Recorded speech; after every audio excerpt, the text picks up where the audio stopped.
You want to get yourself inside some operations? What about to take people out? So let's talk about it.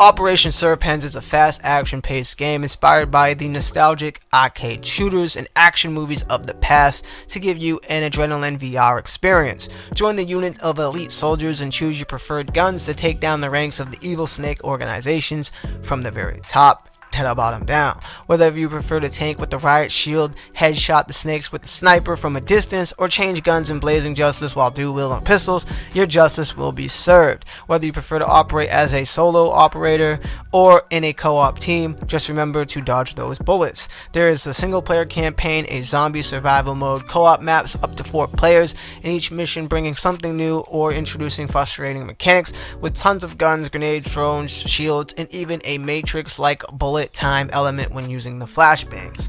Now with all the facts out of the way, let's get into the real reason why you clicked on this video from overall thoughts, impression, and review, and it goes as follows.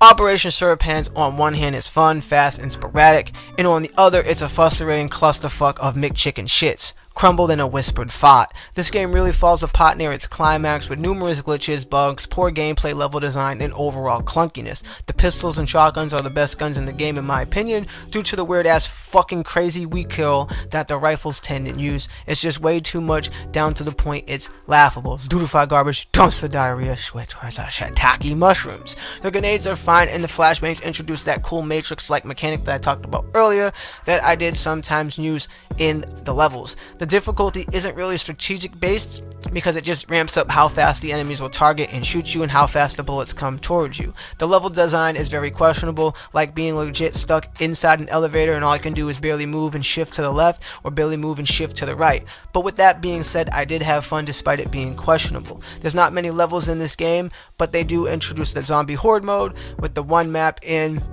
You pretty much play it until you die. And they give you access to its online co-op if anyone even uses it at this point. So there is some slight replayability in the game, but let's face it, in a sea of all the PSVR2 games that are coming out currently and even more piling up, every game is fighting for your time. You're probably going to jump into this, if you even do, to play the campaign levels and then beat it and get done with it. The smooth turning really isn't smooth turning, it's a band-aid for snap turning, which is Dutify garbage, dumpster, diarrhea, shit turds rolled in guava juice, slava sauce. The menu is boring and basic with no accessibility features, and it even gets in the way of the gameplay, acting sporadically while I'm trying to recenter myself. I ended up restarting the level a few times just from trying to do that. Speaking of the glitches and the bugs and shit, I also got stuck many times in the game where I couldn't move, and the game's glitches caused me to fly above the map. Not fly outside of the map, but fly above the map, fall through the map. Glitches where I had to restart the game because I was stuck and I couldn't move far too many times than I actually wanted to. The game didn't crash though, despite having all those glitches, and the performance was buttery smooth. But in terms of art style, this is very polygonic N64 PS1 graphics, and what's funny is the lady models in the game actually look the best in total, in its totality. So I just thought that was kind of funny. And then there's levels where the dev will troll you by sending out the allies that you're not supposed to shoot, and if you shoot them you get a game over and you gotta restart all over again, and they're positioned in spots that you're going to probably shoot them maybe 1 or 2 times.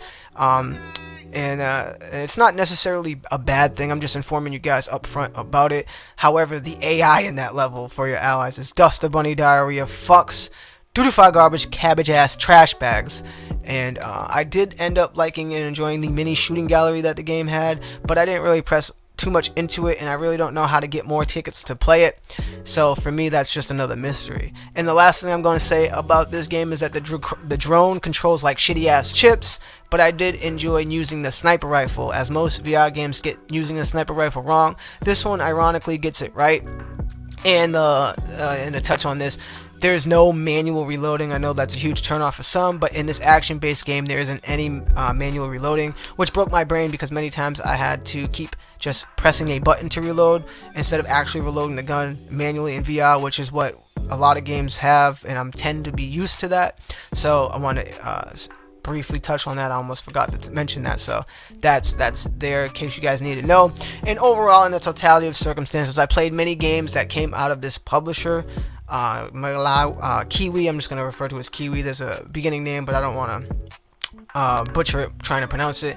And like I told the devs that created this game and published with them, that I feel like this is the best game that came out and got published from that company. But it's still quite a while in terms of being just beyond another basic ass game. So we here at NGI give Operation Serpens on the PSVR2 a 6 out of 10. Make sure you stay up to date with all the latest in gaming tech news and reviews. Smash that like, and as always, subscribe. I'm gonna see you guys in the next stream or video. God bless and peace. It's fun.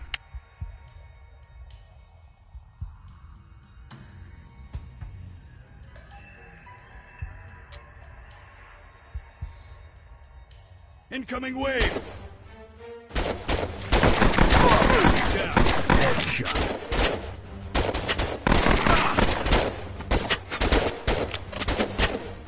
What the?